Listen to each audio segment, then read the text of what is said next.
ملک بھر سے دنیا بھر تک نام کمایا، بابائے خدمت کا خطاب پایا۔ آج یوم وفات اس انسان دوست ہستی کا جنہیں عبدالستار ایدھی کہتے ہیں۔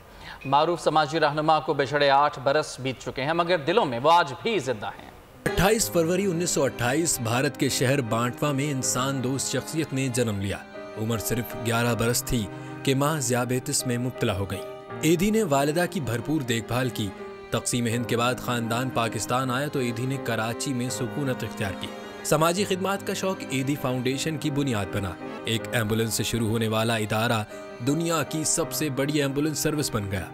اس کے علاوہ یتیم خانہ، اولڈ ہاؤس، مفت اسپتال اور خواتین کے لیے دارالامان بنایا گیا۔ نادار افراد کے لیے ایدھی فری لنگر بھی متعارف کرایا۔ اپنی تمام زندگی انسانیت کی فلاح کے لیے وقف کرنے والے عبدالستار ایدھی جولائی 2016 میں گردوں کے عارضے میں مبتلا ہو کر 88 برس کی عمر میں جہان فانی سے کوچ کر گئے۔